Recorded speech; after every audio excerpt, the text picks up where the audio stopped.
are seeing a very forceful kind of opposition now threatening CCM. Well, thank you very much. It's quite clear that when you look at the current political landscape in Tanzania, it's quite different with what we've been actually experiencing for the last elections in Tanzania, especially the 2000 election, 2005 and 2010 elections in Tanzania.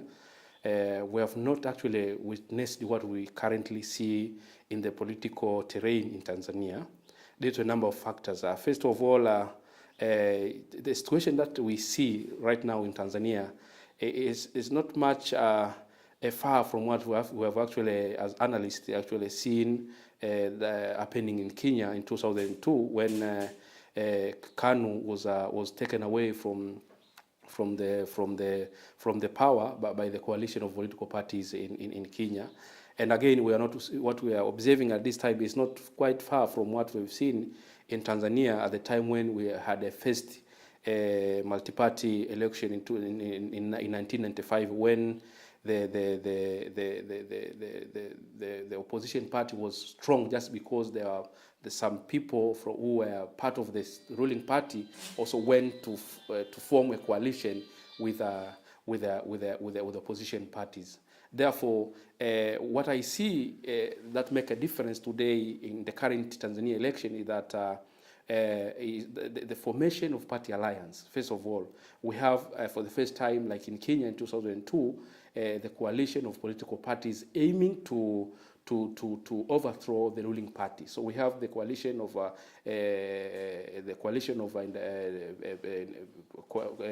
public constitution or people's driven constitution, that is UKAWA. That is the first factor that makes today the Tanzania political terrain to be as it is. And then secondly, we have a lot of people, very big people defecting from the ruling party. That is another major factor, the same as it was even in Kenya in 2002, whereby you remember after the nomination of Uhuru Kenyatta by that particular time by KANU, which is the same as by now in Tanzania, after the nomination of John Magufuli and rejection of the Lowassa and other people, actually it was the main cause of other strong politicians from the ruling party defecting to other opposition parties. Lowassa, and then later on, Lowassa was a prime minister.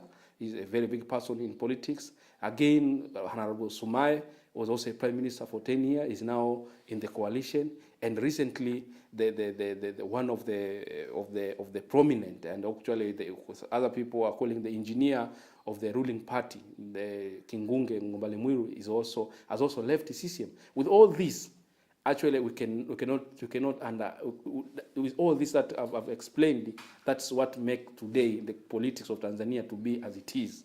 That if at all the big people who have been serving the ruling party for many years, who have been serving the government of Tanzania for many years, are now against the ruling party, are now with the opposition party within the coalition, then don't expect something as usual as we've been experiencing in the previous election. With this election, anything can happen because the coalition of political parties, this is what we call it, party alliances. Formation of party alliances has been always a very great. I've been one of the big achievement in transforming democracies all over the world. The party alliances can be formed for many reasons.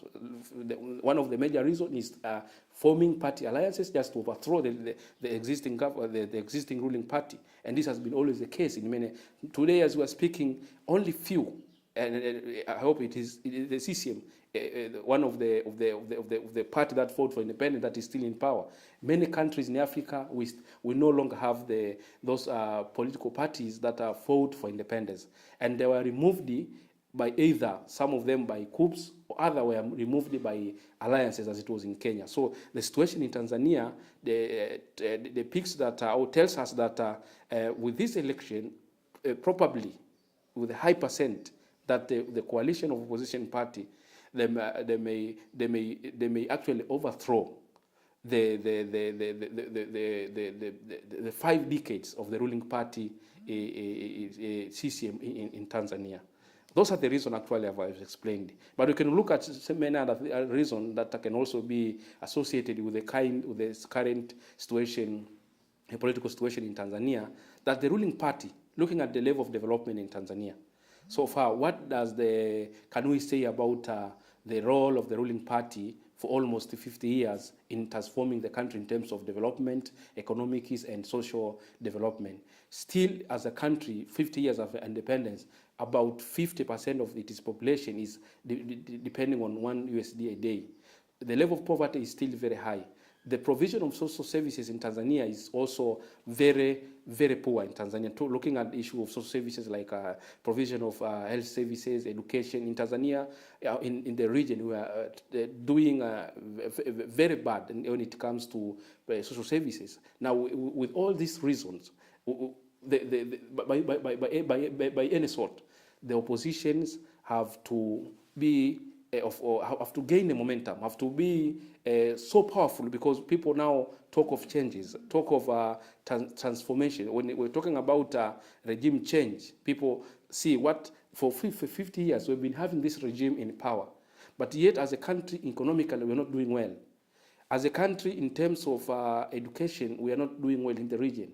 Then the best option to do is to change the regime. That is what is clinking now in in minds of every person in Tanzania. When you go to the groups of youth, they talk about change. When you go to group of elites, they talk about change. When you go to rural areas, they talk about change. So that tells us that people want to change the regime. Now, with all these reasons that I've explained, that's why you see today what you witness in political rallies in Tanzania, that people are no longer expecting anything new from the ruling party that has been here for almost half a century. Yeah.